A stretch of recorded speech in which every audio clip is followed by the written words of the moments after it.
Hello student, good morning. Welcome back to another video. આપણે અત્યારે મેન્ડેલિયનની અનિયમિતતાના રોગો વિશે ભણીએ છીએ.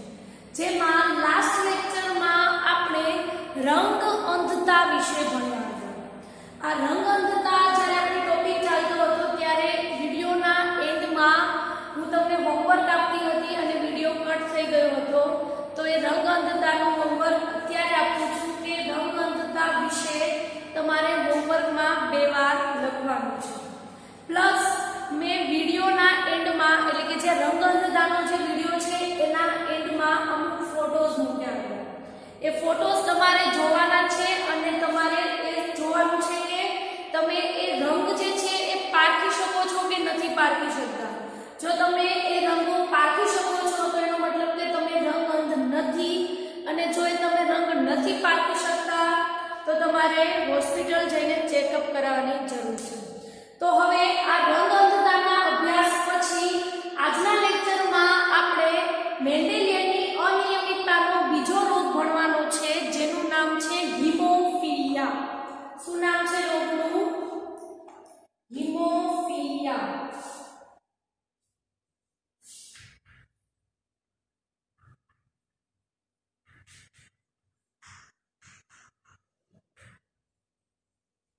હીમોફિલિયા ભણતા પહેલા એ જણાવી દઉં કે જે રંગ અંધતા જે ટોપિક છે એમાં આપણી ટેક્સ્ટબુકમાં એવો વર્ડ લખેલો છે કે સામાન્ય સંજોગોમાં સ્ત્રી રંગ અંધ નથી હોતી, અથવા તો આઈ થિંક માતા રંગ અંધ નથી હોતી એવો શબ્દ વાપરેલો છે. પણ એ શબ્દનો મતલબ એવો થાય છે કે જ્યાં સુધી માતા વાહક હોય ત્યાં સુધી એ રંગ અંધ નથી હોતી. કારણ કે વાહક હશે તો એમાં સામાન્ય જનીન પણ આવેલું હશે, વિકૃત જનીન પણ આવેલું હશે. વિકૃત જનીન જે છે એ પ્રચ્છન્ન હશે, સામાન્ય જનીન પ્રભાવી હશે. તો પ્રભાવી જનીન પ્રચ્છન્ન જનીનને દબાવી દેશે, જેથી એના જે લક્ષણો છે એ અભિવ્યક્ત નથી થતા. તો એ સેન્ટેન્સ જે લખેલું છે કે સામાન્ય સંજોગોમાં માતા રંગઅંધ હોતી નથી. એ રંગઅંધ ક્યારે નથી હોતી? જ્યારે એ માતા વાહક હોય ત્યારે. જો એ માતામાં બંને જનીનો વિકૃત હોય ત્યારે માતા રંગઅંધ હોય જ છે. જ્યારે એ વાહક હોય ત્યારે માતા રંગઅંધ હોતી નથી. એ સેન્ટેન્સનો એ મતલબ થાય છે. તો એ તમે ટેક્સ્ટબુકમાં જોઈ લેજો. તો હવે સ્ટાર્ટ કરીએ આપણે હીમોફિલિયા. આપણે જે મેન્ડેલિયનની અનિયમિતતાના જે રોગો છે એ બધા રોગોને આપણે વર્ડ પ્રમાણે એનો મતલબ સમજવાનો છે. રંગ અંધતામાં આપણે જોયું હતું કે રંગ પારખી ના શકે, એ રંગ અંધતા. તો હવે આ હીમોફિલિયાનો શું મતલબ થાય છે? તો આપણે જોઈએ, હીમનો મતલબ થાય હિમોગ્લોબિન. હિમોગ્લોબિન વર્ડ ઉપરથી અહીંયા નામ હીમો રાખેલું છે. તો હીમોનો મતલબ શું થાય? હિમોગ્લોબિન. નેક્સ્ટ જોઈએ તો આ હિમોગ્લોબિન જે છે એ શેના બનેલા હોય છે? તો આપણને ખબર છે હિમોગ્લોબિન જે છે એ પ્રોટીનના બનેલા હોય છે. શેના બનેલા હોય છે? પ્રોટીનના બનેલા હોય છે. સ્થાન જોઈએ તો હિમોગ્લોબિનનું સ્થાન ક્યાં હોય છે? રુધિરમાં હોય છે, જેથી જ રુધિર આપણને લાલ રંગનું દેખાય છે. આપણને ખબર છે હિમોગ્લોબિનમાં આયર્ન આવેલું હોય છે, જેના લીધે હિમોગ્લોબિન લાલ રંગનું દેખાય છે. અને હિમોગ્લોબિન જે છે એ રુધિરમાં આવેલું હોવાથી રુધિર લાલ રંગનું દેખાય છે. તો ઇન શોર્ટ હિમોગ્લોબિનનું સ્થાન ક્યાં છે? રુધિરમાં.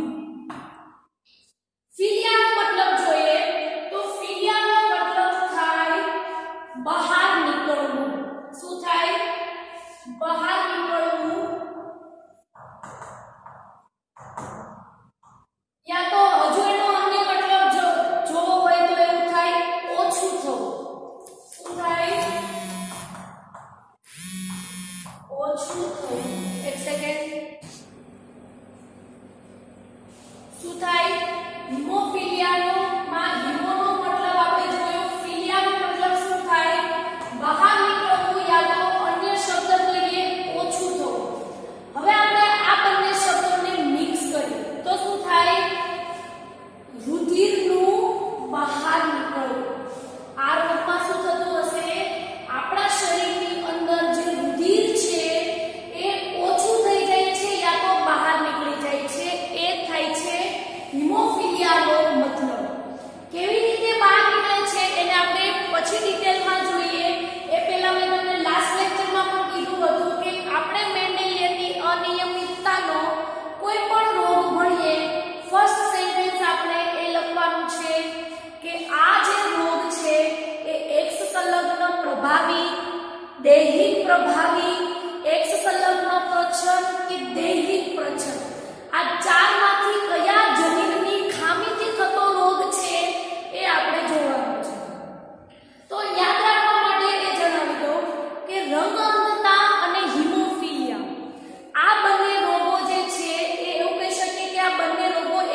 અંગતતાની આપણે થિયરી ભણ્યા હતી, જેમાં આપણે જોયું હતું કે આપણે કેવી રીતે ઓળખી શકીએ કે આ રોગ પ્રભાવી છે, પ્રચંડ છે, એક સંલગ્ન પ્રભાવી છે, દૈહિક પ્રભાવી છે કે પછી એક સંલગ્ન પ્રચંડ છે કે દૈહિક પ્રચંડ છે, એ આપણે કેવી રીતે ઓળખી શકીએ? તો ત્યારે મેં તમને કીધું હતું કે 100% બધી જ અસરકારક સંતતિના જો પિતૃઓ અસરકારક હોય તો એ રોગ થશે પ્રભાવી, અને જો એ 100% અસરકારક સંતતિના પિતૃઓ અસરકારક ના હોય તો એ રોગ થશે પ્રચંડ. એનો મતલબ એવો થયો કે જે સંતતિમાં આ હિમોફિલિયા રોગ થશે એના પિતૃઓ જરૂરી નથી કે એના પિતૃઓ અસરકારક જ હોય, એના પિતૃઓ વાહક પણ હોઈ શકે છે. વાહક પિતૃઓ એની સંતતિમાં આ રોગનો ફેલાવો કરે છે. તો આ બંને વર્ડ ભૂલવાનું નથી, એમસીક્યુ માટે ખાસ યાદ રાખવાનું છે. એક જ વર્ડ યાદ રાખવાનો છે કે રંગ અંધતા અને હિમોફિલિયા બંને સગી બહેનો છે, મતલબ કે સેમ સિમિલર જોવા મળશે. તમે જ્યારે હિમોફિલિયાને ડિટેલમાં જોઈએ તો તમને એવું લાગશે રંગ અંધતા જેવું જ છે. તો ફર્સ્ટ આપણે જોયું રંગ અંધતા પણ એ સંલગ્ન પ્રચંડ જનીનની ખામીથી સર્જાતો રોગ છે. આપણે જોઈએ આ એક્સ રંગસૂત્ર. એક્સ રંગસૂત્ર આપણે ખબર છે નર અને માદા. નરમાં શું આવેલું હોય છે? એક્સ વાય આવેલું હોય છે. માદામાં 2 એક્સ આવેલા હોય છે. ઇન શોર્ટ બધા વ્યક્તિઓમાં એક એક્સ રંગસૂત્ર તો હોય જ. નર હશે તો એક એક્સ રંગસૂત્ર હશે, માદા હશે તો 2 એક્સ રંગસૂત્ર હશે. શું થશે? કેવી રીતે વિકૃતિ સર્જાશે? તો આપણે એક્સ રંગસૂત્ર ડ્રો કરીએ. આ આપણે એક્સ રંગસૂત્ર ડ્રો કરીએ. આમાં આવી રીતે જનીનો આવેલા હોય છે. એમાંથી આ તમને જે હું ડાર્ક રંગ ડ્રો કરું છું એક આ વાળું અને એક આ વાળું. આ બંને જે રંગસૂત્રમાં આ વાળો જે ભાગ છે એમાં જે જનીનો આવેલા હોય છે એમાં વિકૃતિ સર્જાશે, એ વ્યક્તિને હિમોફિલિયા થશે. તમને ફરી એવો પ્રશ્ન થશે કે રંગ અંધતામાં સેમ આ જ જગ્યાએ જનીનોમાં વિકૃતિ થતી હતી તો એ રંગ અંધતા થતી હતી, તો અહીંયા પણ રંગ આ જે જનીન છે એમાં વિકૃતિ થાય તો હિમોફિલિયા થાય.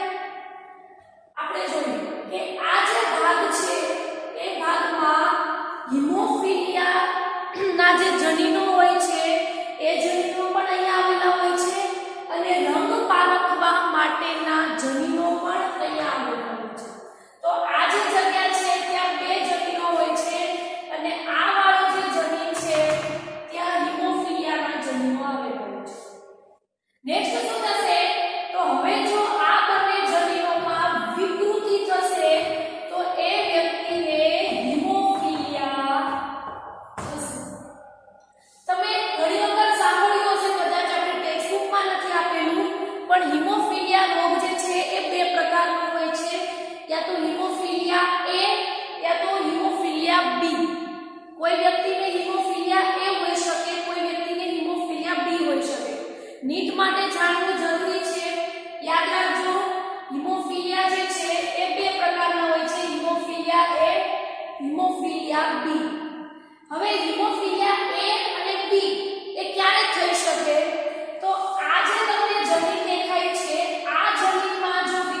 હિમોફિલિયા જે રોગ છે એમાં ક્રિસ ક્રોસ જોવા મળે છે.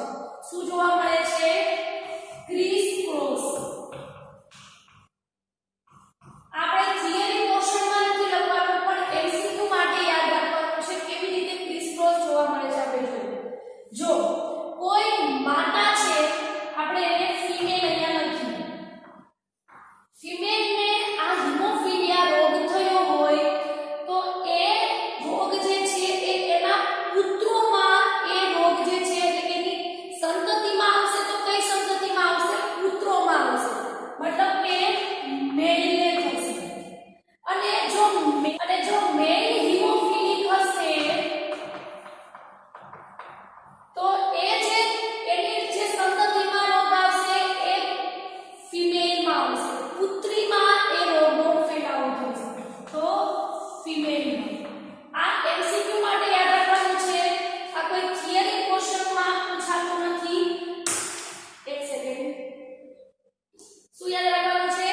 થિયરી માટે યાદ રાખવાનું છે કે હિમોફિલિયા જે છે એમાં ક્રિસ ક્રોસ જોવા મળે છે.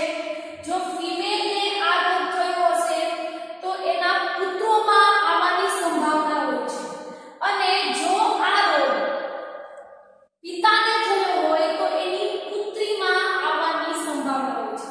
અનધર જોઈએ તો જો મેલ જે છે એ હિમોફિલિક હોય તો એ રોગ જે છે એ એની પુત્રીમાં આવશે. અને જો એની પુત્રી હિમોફિલિક હોય તો એ જે છે એ એના પુત્રોમાં આ જે રોગ છે એ સર્જાશે. તો આ થયું એના પુત્રોમાં. તો આવી રીતે ક્રિસ ક્રોસ જોવા મળે છે. આવું જ સ્ટેપ રંગઅંધતામાં પણ જોવા મળે છે. તો આ બંને એમસીક્યુ માટે યાદ રાખવાનું છે. હિમોફિલિયામાં ક્રિસ ક્રોસ જોવા મળે છે. ત્યારબાદ આપણે જોઈએ જનીનો જે છે. આપણે જોયું હતું રંગઅંધતામાં કે સામાન્ય જનીનને કઈ સંજ્ઞા વડે દર્શાવવામાં આવે છે, વાહકને કયા વડે દર્શાવવામાં આવે છે અને અસરગ્રસ્ત હોય એને કઈ સંજ્ઞા વડે દર્શાવવામાં આવે છે. તો ફર્સ્ટ આપણે હિમોફિલિયા જોઈએ તો હિમોફિલિયાનું શું થાય? એજ. તો એનો મતલબ કે આ હિમોફિલિયા જે રોગ છે એને જનીન જે છે એને એચ સંજ્ઞા વડે દર્શાવવામાં આવે છે. જે વ્યક્તિ સામાન્ય હશે એને કેપિટલ એચ વડે દર્શાવવામાં આવશે. અને જો જનીનોમાં વિકૃતિ આવશે તો એને સ્મોલ એચ વડે દર્શાવવામાં આવે છે. આ થશે વિકૃત જનીન. તો આપણે જોઈએ કે માતા અને પિતા આ બંનેના સામાન્ય જનીનો કયા હોઈ શકે? વાહક કોણ હોઈ શકે? અને ત્યારબાદ હિમોફિલિક જનીન કયા હોઈ શકે? તો આપણે અહીંયા જોઈએ નર અને માદા. પહેલા આપણે બંનેનું 23મી જોડ રંગસૂત્રની લખીએ તો XY XX. Y રંગસૂત્ર ઉપર તો કોઈ અસર થતી નથી એટલે Y રંગસૂત્ર એઝ ઇટ ઇઝ રહેશે. એના ઉપર કોઈ જનીનો પણ આપણે બતાવવાના નથી કારણ કે અહીંયા સ્પેસિફાઈ લખેલું છે X રંગસૂત્ર ઉપર અહીંયા જનીનો જે આવેલા છે એ વિકૃત થાય છે. આપણે અહીંયા ખાલી માત્ર હિમોફિલિયા માટેના જનીનો જોયા. એવા 23મી જોડ ઉપર યા તો બધા જ રંગસૂત્રો ઉપર આપણા જનીનો જ આવેલા હોય છે. અન્ય જનીનોની આપણે ચર્ચા નથી કરવાની. આપણે જે ટોપિક ચાલે છે એના જનીનો વિશે આપણે ભણવાનું છે. તો જો નર જે છે એ સામાન્ય હશે તો એના X રંગસૂત્ર ઉપર કેપિટલ H હશે. સેમ એવું માદા સામાન્ય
નથી હોતા.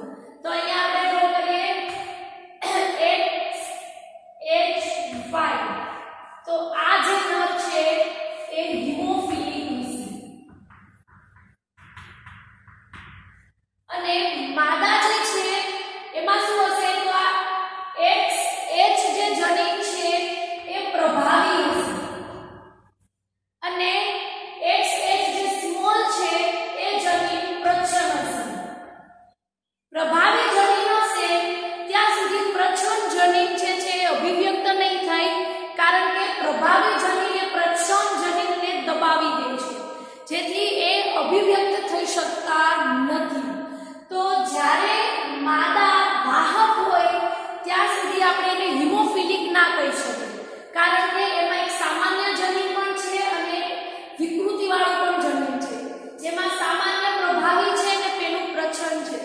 જ્યાં સુધી પ્રભાવી જનીન હશે, તમને પણ ખ્યાલ હશે, પ્રભાવી જનીન હશે ત્યાં સુધી પ્રચ્છન્ન જનીન અભિવ્યક્ત થતું નથી. તો માતા જે છે એ જ્યાં સુધી વાહક હશે ત્યાં સુધી આપણે એને હિમોફિલિક ના કહી શકીએ. તો હિમોફિલિક આપણે ક્યારે કહી શકીએ? કે જ્યારે એના બંને X રંગસૂત્ર ઉપર વિકૃતિ જોવા મળશે અને સ્મોલ h જોવા મળશે ત્યારે એ માતા હિમોફિલિક કહેવાય. તો અહીંયા XH સ્મોલ આ જે છે એ માતા હિમોફિલિક કહેવાય. આપણે અહીંયા જોવાનું છે કે માતા હિમોફિલિક હોય યા તો પિતા હિમોફિલિક હોય. એ હિમોફિલિક વાળો વ્યક્તિ લાંબુ જીવન ટકી શકતું નથી. શું કીધું મેં? જે વ્યક્તિને હિમોફિલિયા થયું હોય એ વ્યક્તિ પોતાનું લાંબુ જીવન જીવી શકતા નથી. તો અહીંયા સુધી હું વિડિયો પોઝ કરું છું, પછી આપણે જોઈએ કે આ જે હિમોફિલિયા છે એ સંતતિમાં કેવી રીતે આવે છે.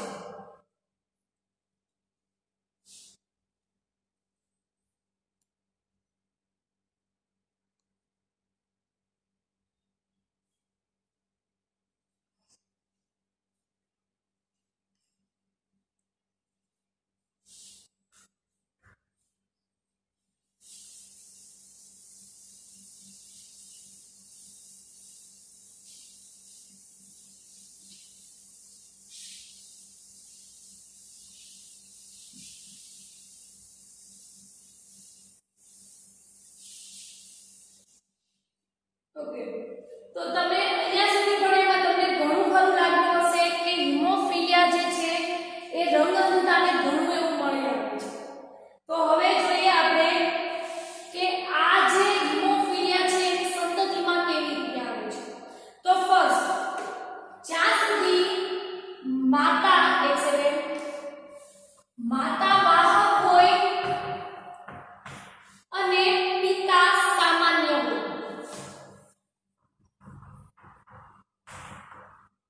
જો આ કન્ડિશન હોય માતા વાહક પિતા સામાન્ય, તો આ રોગ જે છે એ તેની પુત્રીમાં જોવા નહીં મળે પણ તેના પુત્રોમાં જોવા મળશે. આવી રીતે બોલીશ તો નહીં સમજાય, આપણે એને ક્રોસ કરીને જોઈએ. માતા વાહક હશે તો એનો મતલબ કે એક સ્મોલ એક કેપિટલ અને એક સ્મોલ. પિતા સામાન્ય હશે તો એમાં H કેપિટલ અને Y. આપણે જોઈએ તો ક્રોસ કરીએ તો એક આ અને આ, તો XH બંને કેપિટલ છે એનો મતલબ કે એની પુત્રી સામાન્ય છે. અધર જોઈએ આ XH અને Y,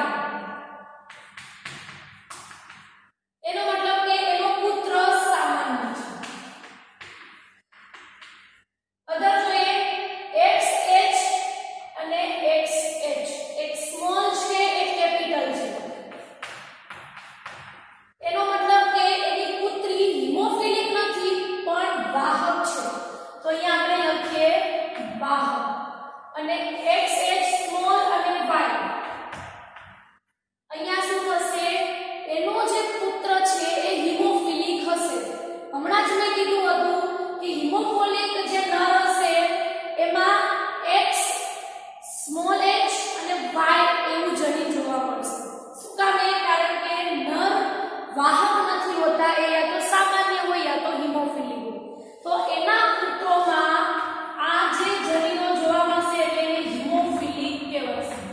તો અહીંયા તમને ખ્યાલ આવી ગયો હશે કે માતા વાહક છે અને પિતા સામાન્ય છે ત્યાં સુધી આ રોગ તેની પુત્રીમાં જોવા મળતો નથી, પણ એ રોગ જે છે એના પુત્રોમાં જોવા મળે છે. અહીંયા આપણે લખી નાખીએ, અહીંયા તમે લખી નાખજો માતા વાહક અને પિતા સામાન્ય હશે ત્યાં સુધી એના પુત્રીઓમાં હિમોફિલિયા જોવા નહીં મળે, પણ તેના પુત્રોમાં જોવા મળશે. ત્યારબાદ આપણે નેક્સ્ટ જોઈએ. નેક્સ્ટ આપણે જોવાનું છે કે માતા વાહક હોય અને પિતા સામાન્ય હોય ત્યાં સુધી પુત્રીઓમાં આ રોગ નથી ફેલાતો. તો પુત્રીઓમાં ક્યારે રોગ ફેલાતો હશે? તો પુત્રીઓમાં આ હિમોફિલિયા ત્યારે જ એની સંતતિમાં એટલે કે એની પુત્રીમાં આવશે જ્યારે માતા એની વાહક હોય અને પિતા હિમોફિલિક હોય. આ જ કન્ડિશન હશે તો જ આ હિમોફિલિયા તેની પુત્રીઓમાં થશે. આપણે જોઈએ શું હશે કે જ્યારે માતા વાહક હોય અને પિતા હિમોફિલિક હોય ત્યારે જ આ રોગ જે છે એ એની પુત્રીઓમાં થશે. આપણે આનો પણ ક્રોસ જોઈએ. તો માતા વાહક હશે તો એનો મતલબ એક કેપિટલ અને એક સ્મોલ h. તો કેપિટલ એક સ્મોલ. પિતા હિમોફિલિક હશે તો એમાં x જે જનીન રંગસૂત્ર છે એના જનીનમાં વિકૃતિ થશે તો એ કેપિટલના બદલે સ્મોલ h આવશે. અને બીજું એનામાં શું આવેલું છે? y રંગસૂત્ર. પણ y રંગસૂત્ર ઉપર આના જનીનો જોવા નથી મળતા. ક્રોસ કરીએ આપણે તો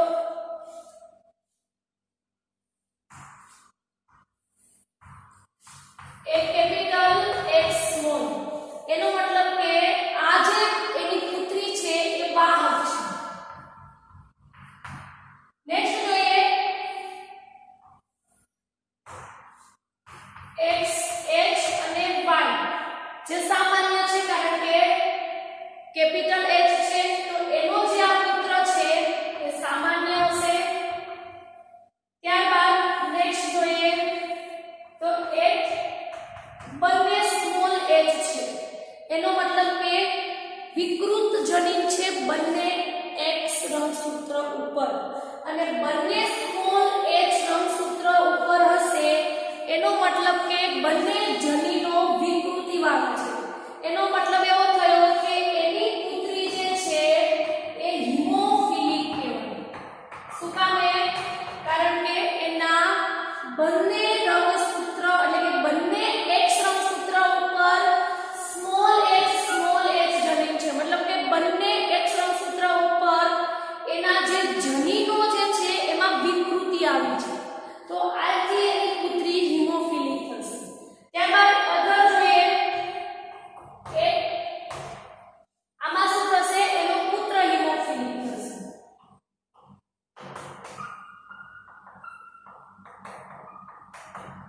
ક્લિયર? તો માતા વાહક હશે અને પિતા હિમોફિલિક હશે એ જ કન્ડિશનમાં એની પુત્રીને હિમોફિલિયા થઈ શકે છે. અને જ્યાં સુધી માતા વાહક હશે અને પિતા સામાન્ય હશે ત્યાં સુધી એની પુત્રીઓમાં હિમોફિલિયા નહીં થાય પરંતુ એના પુત્રોમાં હિમોફિલિયા થવાની શક્યતા છે, જે આપણે ચાર્ટ દ્વારા સમજ્યું. તો થોડી વાર માટે પોઝ કરું છું, પછી આપણે જોવાનું છે કે હિમોફિલિયામાં રુધિર જે છે એ કેવી રીતે બહાર નીકળે છે.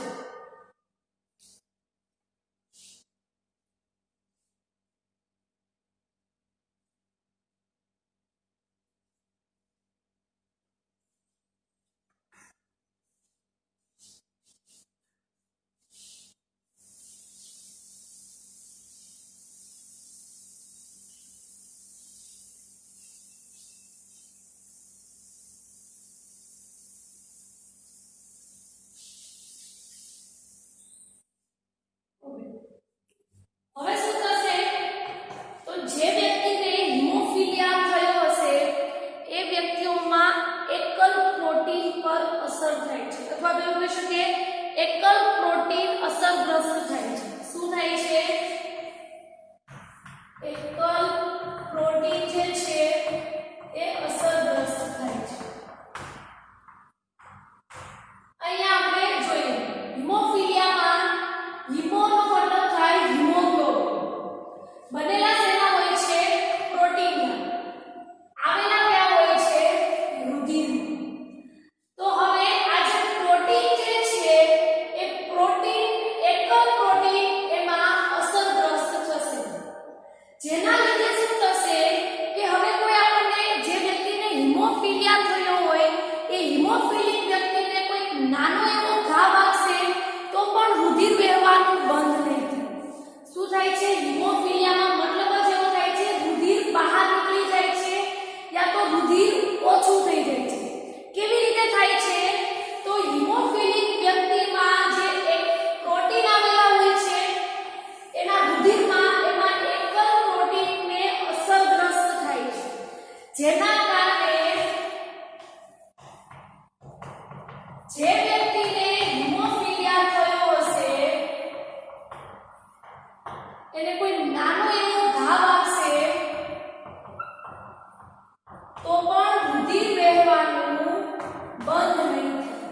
મતલબ કે નાનો એવો ઘા વાગશે તો કન્ટિન્યુઅસલી આપણા શરીરની અંદર રુધિર જે છે એ બધો રુધિરનો વ્યય થઈ જાય છે. રુધિર બહાર નીકળી જાય છે યા તો આપણા શરીરની અંદર જે રુધિર છે બધું ઓછું થઈ જાય છે. શું કામ?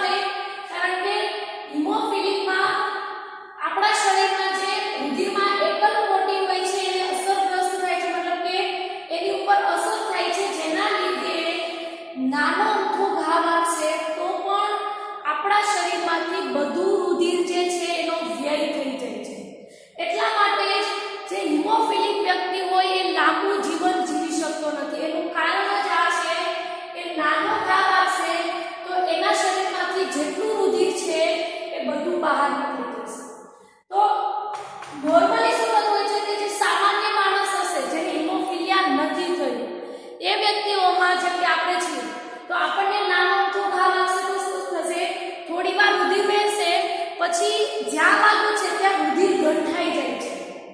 પણ અહીંયા શું થાય છે કે રુધિર જે છે એ ગંઠાવાની પ્રક્રિયા જ નથી થતી.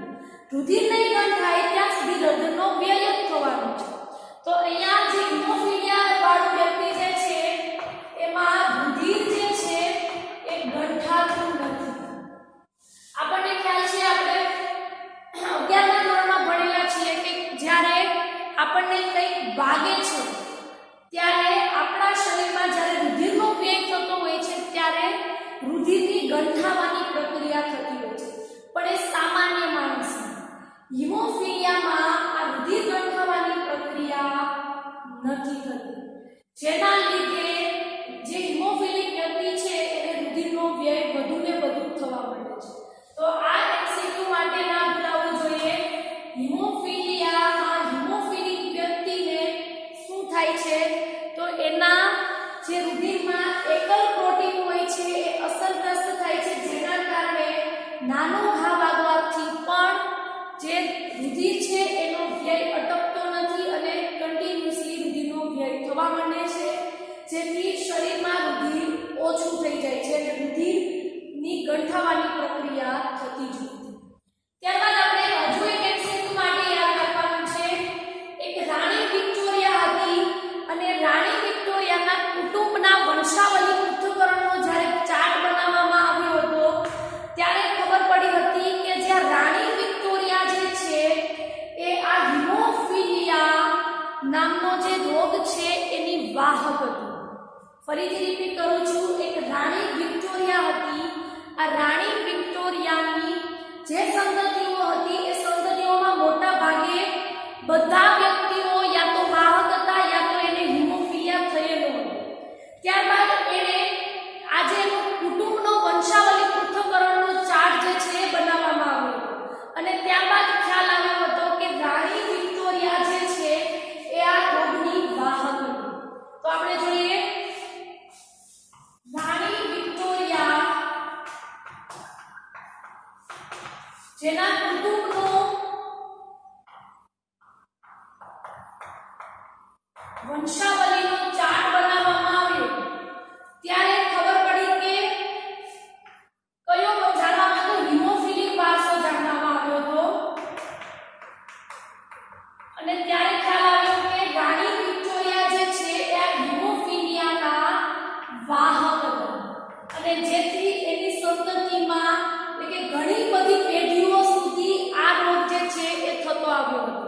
આપણને ખ્યાલ છે કે માતા વાહક હોય ને પિતા સામાન્ય હોય તો પણ એના પુત્રોમાં આ રોગ આવી શકે છે.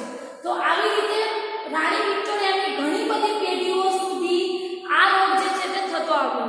ત્યારબાદ એના કુટુંબનો વંશાવલી ચાર્ટ બનાવવામાં આવ્યો ત્યારે ખ્યાલ આવ્યો કે રાણી વિક્ટોરિયા પોતે જ આ હિમોફિલિયા રોગના વાહક હતા. અને આપણને ખબર છે કે વાહક હોય, સ્ત્રી વાહક હોય એનો મતલબ એવો કે એ હિમોફિલિક નથી પરંતુ એ રોગની વાહક હોય છે. તો આ પણ એમસીક્યુ માટે ના ભૂલવું જોઈએ કે પૂછી શકે રાણી વિક્ટોરિયા જે છે એ કયા રોગની વાહક હતી? તો એનો આન્સર આવશે હિમોફિલિયા. આ ભૂલાવવું ના જોઈએ. તો થોડી વાર માટે કોર્સ પછી હોમવર્કમાં ક્વેશ્ચન આપું છું.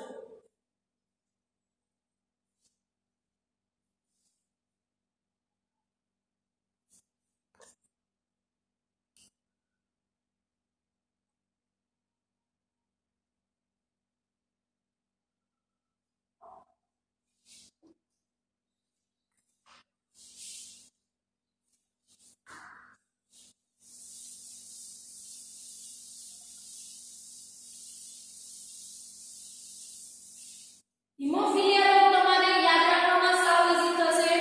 એક તો એની સંતતિમાં કેવી રીતે ઉતરી આવે છે અને કેવી રીતે કયા જનીન જે છે એમાં વિકૃતિ લાવે છે એ સેમ બધું રંગ અંધતા જેવું છે.